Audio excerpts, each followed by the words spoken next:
మిగతా రాష్ట్రాలలో దుమ్మెత్తిపోస్తున్నారు. ఎందుకు, దేనికి? స్లోగా వాళ్ళు ఏం చేయాల్సింది అసలు నాకు ఒకటి అర్థం కాదు. బీజేపీ కూడా ఎప్పుడన్నా దళితుల ఇళ్లలో వచ్చి తిన్నారా? చెప్పండి. ఎప్పుడన్నా తిన్న చరిత్ర ఉందా? సిగ్గు లేదా మీకు? సిగ్గు లేదా? కూటమికి ఓట్లేసిన వాళ్ళందరికీ అడుగుతున్నారు, సిగ్గుందా మీకు? మీరు మాట్లాడుతున్నారు మళ్ళీ నాతోటి. అలాంటి మీలా అసలు మీ కుల ద్రోహులు మీరే, వాళ్ళు కాదు. మీరు ద్రోహులు, మీరు నిజమైన ద్రోహులు. మీరు అమ్ముడు పోయి డబ్బుకి పదవులకి మీరు అమ్ముడు పోయి మీరు వచ్చి నీతులు చెప్పేది నాకు చెప్తున్నారా? మీరు నీతులు దెయ్యాలు వేదాలు వల్లించినట్టుంటది మీరు నన్ను క్వశ్చన్ చేస్తే. అర్థమవుతుందా? ఓ కొద్దిగా కాకపోతే కొద్దిగా తెలుసుకోండి. ఇప్పుడు మీ నాయకులు ఎవరన్నా బయటకు వచ్చి అసలు ఒక్కరా కాకపోతే ఒక్కరన్నా మేము ఖండిస్తున్నామని చెప్పి మాట్లాడారా?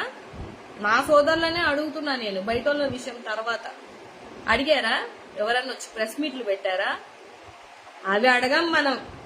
ఎప్పుడు డబ్బులు ఇచ్చారా, తెచ్చుకున్నామా, లేకపోతే తాగామా, తిన్నామా, ఇవి కావాలి మనకి.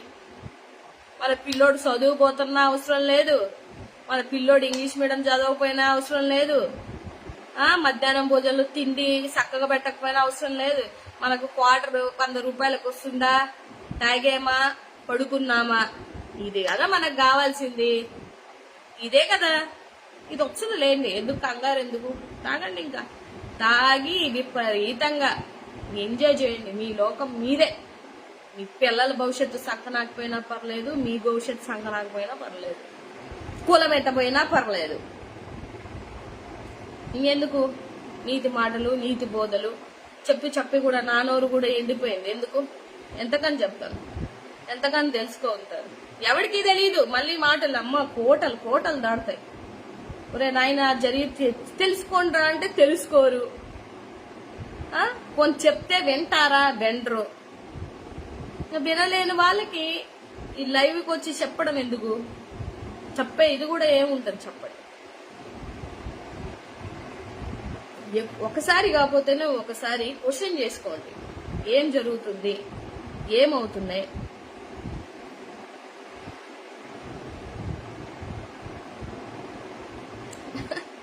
అదే అంటున్నా బ్రదర్. మందకృష్ణ మాదిగా ఒక్కరే ఎందుకు డెవలప్ అయ్యారు, మిగతా వాళ్ళు ఎందుకు డెవలప్ కాలేకపోయారని ఒక మాట చెప్పండి చాలు. ఇంతెందుకు ఈ డిస్కషన్? ఎందుకు ఇంత డిస్కషన్? వేస్ట్ కదా. మీ పాయింట్ మీరు చెప్తున్నారు, నేను కాదనట్లేదు. నా పాయింట్ నేను చెప్తున్నాను. నేను అడిగిన క్వశ్చన్ కి కూడా సమాధానం చెప్పండి.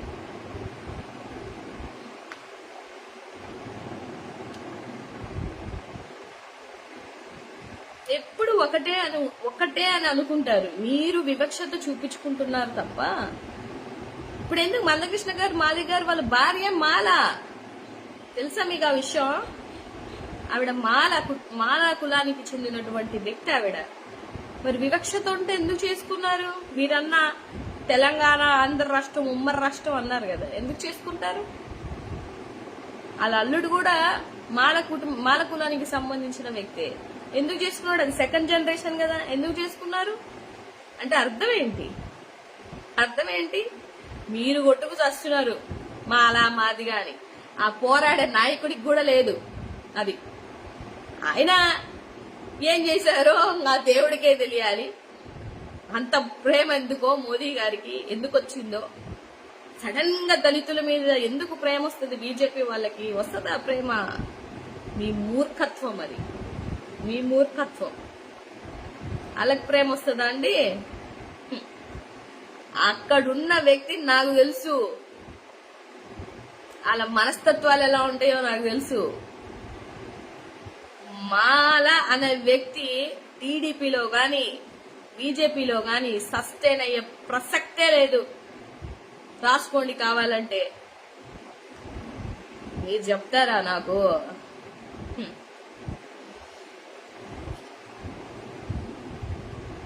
అంతే కదా. నేను అడిగేది అదే. ఒక వ్యక్తి డెవలప్ అవడం ఏంటండి? ఒక వ్యక్తి డెవలప్ అవడం ఏంటి? ఎస్సీ మాలలో చాలా మంది డెవలప్ అయ్యారు చదువుకొనే కదా డెవలప్ అయ్యారు. అడ్డగోలుగా డెవలప్ అవ్వలేదు కదా ఎవరు. కష్టపడి చదువుకొని ర్యాంక్స్ తెచ్చుకొని డెవలప్ అయ్యారు. మీరు చదువుకోవాల్సింది కదా. పాస్ మార్క్ ఎవరికైనా 35 కదా, 35 కాదా? మరి మీరు చదువుకోలేకపోయారు. పోని పక్కన పెడితే ఆయన ఒక్కరే ఎందుకు డెవలప్ అయ్యారు? ఇంకో మిగతా పేర్లు చెప్పండి, ఆయన తర్వాత పేర్లు చెప్పండి. ఇక్కడైతే 4-5 కాదు, 10 పేర్లు 100 పేర్లు చెప్పొచ్చు. అక్కడ ఒక్క పేరు చెప్పండి. మందకృష్ణ మాదిగ గారు తర్వాత ఒక పేరు చెప్పండి. డెవలప్ అయిన వ్యక్తిని ఇంకెవరినన్నా చూపించండి. లేరు. ఎందుకు లేరు అనేది మీరు ఆలోచించుకోవాలి, నేను కాదు. అది నా సమస్య కూడా కాదు, మీ సమస్య. సో నా ఓవరాల్ పాయింట్ ఏంటంటే, వాళ్ళ కుయుక్తులతోటి, బీజేపీ చేస్తున్నటువంటి కుయుక్తులతోటి వన్ బై వన్ వర్గీకరణ అనే కాన్సెప్ట్ ని తీసుకొని వచ్చి డెఫినెట్ గా మనల్ని విడదీసుకుంటూ వెళ్ళిపోయి తర్వాత ఏం చేస్తారు? రిజర్వేషన్ ని తీసేస్తారు. క్రిమిలేయర్ అంటే పోనీ క్రిమిలేయర్ కి మందకృష్ణ మాదిగ గారు సపోర్ట్ చేస్తున్నారా? చెప్పండి పోనీ మీరు. నేను మొన్న విన్నానులే ఆయన మాటలు. సో క్రిమిలేయర్ కి మందకృష్ణ మాదిగ గారు సపోర్టా కాదా? ఒక్క మాటతో తేల్చేయండి. ఇంత డిస్కషన్ కూడా వేస్ట్.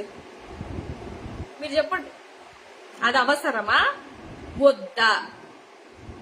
ఆ కాన్సెప్ట్ ని తీసుకొస్తున్నారు అంటేనే అర్థం ఏంటిది భయ్యా?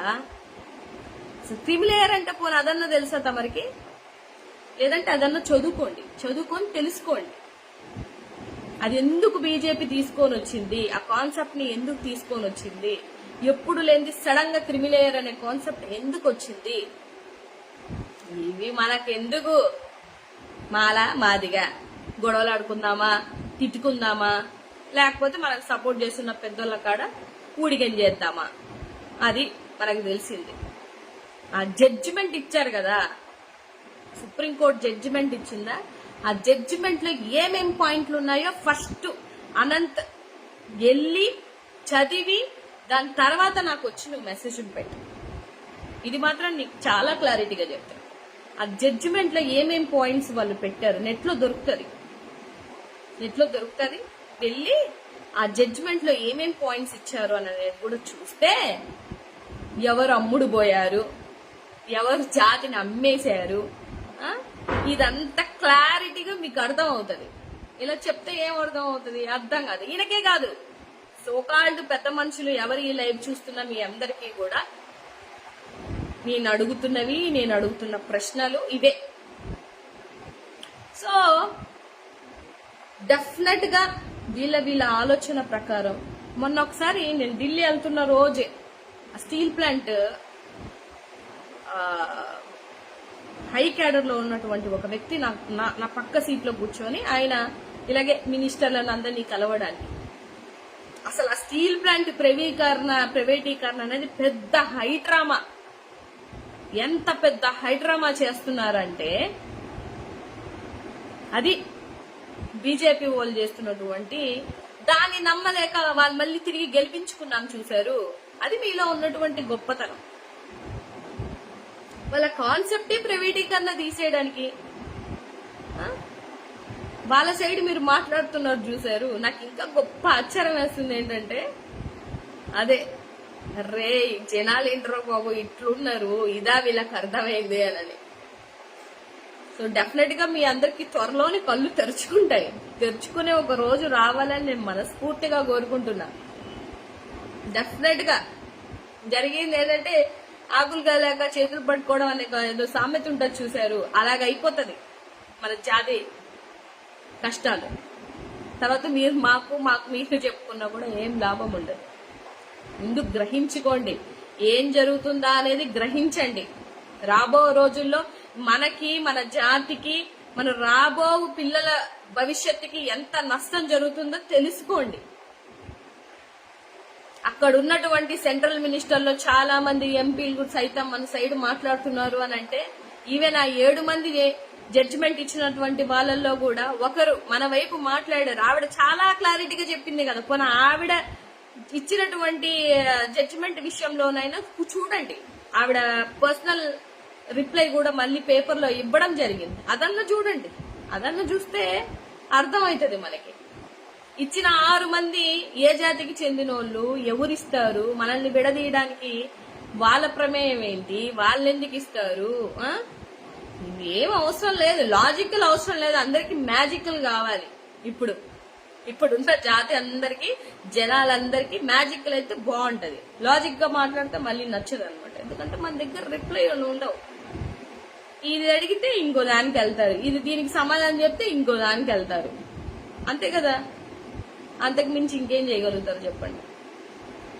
సో మనం ఎవరో పోరాడితే వాళ్ళకి చేయకూడతాం.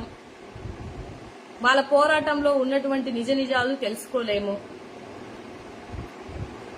మనకు చెప్పినా అర్థం కాదు, మనం తెలుసుకోలేము.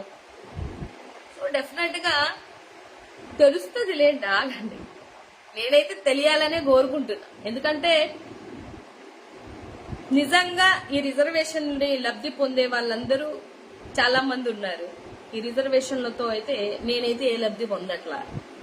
నాకు ఏ గవర్నమెంట్ జాబులు, లేకపోతే నా పిల్లలకి గవర్నమెంట్ జాబులు అవసరం కూడా లేదు. నిజంగా ఆ గవర్నమెంట్ జాబులు, రిజర్వేషన్లు వాడుకునే వాళ్ళకి అవసరం. క్రిమిలేయర్ కాన్సెప్ట్ తీసుకొని వస్తే వాళ్ళకి నష్టం. పోను రిజర్వేషన్లు తీసేస్తారు. అందరికీ జరగకూడదు, మన జాతికి అన్యాయం జరగకూడదనే కదా పోరాడుతున్నాం, ప్రశ్నిస్తున్నాం. అదే అర్థం చేసుకోలేకపోవచ్చు నన్ను క్వశ్చన్ చేస్తే ఇంక నేనేం చెప్తాను, నేనేం చెప్పగలుగుతాను? నేను చెప్పాల్సింది ఇప్పటి నుంచి కాదు, రిజల్ట్ ఇచ్చినప్పటి నుంచి మీటింగులు పెడుతున్నా, ప్రెస్ మీట్లు పెడుతున్నాను, జనాలకి అర్థమయ్యేలా చెప్తున్నాను, అవేర్నెస్ ప్రోగ్రామ్స్ ఇస్తున్నాను, ఢిల్లీ వెళ్ళి ఫైట్ చేస్తున్నాను, ఇక్కడ ఉత్తరాంధ్రులందరినీ కలిపి లీడర్లతో మీటింగులు పెట్టాను. ఎంత చేస్తున్నా కూడా మీకు అర్థం అవ్వట్లేదు అని అంటే ఇంకా మీకు అర్థం కాదు. సో డెఫినెట్ గా ఇంకా మీకు అర్థం అవ్వదు. నాకు క్లారిటీ వచ్చింది. అంటే ఈ క్వశ్చన్ అడిగిన వాళ్ళకి, అందరికీ కాదు, ఎవరైతే అడుగుతున్నారో వాళ్ళకి ఇంకా ఈ జన్మకు అర్థం కాదు. సో ఈ జన్మకు అర్థం కాని వాళ్ళతోటి ఇంకా డిస్కషన్ వేస్ట్. కాబట్టి కొంచెం జాతి ప్రేమ ఉన్న వాళ్ళందరూ ఇంకా బయటికి రావాలి, నిజ నిజాలు తెలుసుకోవాలి, వాళ్ళ దురాలోచనలు ఏమున్నాయి అనేది గ్రహించాలి.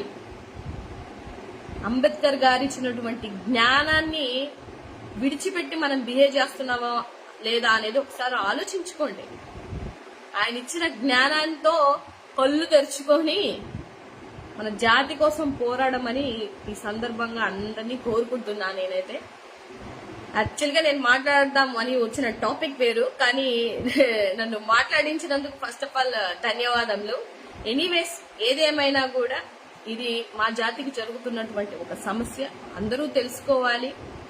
డెఫినెట్ గా దీన్ని ముందుకు తీసుకెళ్లాలి అనే ఒక ఆలోచన ఎవరికున్నా సరే సపోర్ట్ గా ఉండండి. డెఫినెట్ గా జాతికి అన్యాయం జరిగితే మాత్రం ఊరుకునే ప్రసక్తి అయితే లేదు, 1% కూడా లేదు. సో లైవ్ కి వచ్చిన ప్రతి ఒక్కరికి thank you so much. Definite గా రేపు నా ఫాలోవర్స్ తో అందరూ మాట్లాడడానికి డెఫినెట్ గా నేను మళ్ళీ లైవ్ కి వస్తాను. అప్పుడు మీ అభిప్రాయాన్ని కూడా నేను షేర్ చేసుకుంటాను. Thank you so much. అందరూ బాగుండాలి, అందులో మనం ఉండాలి.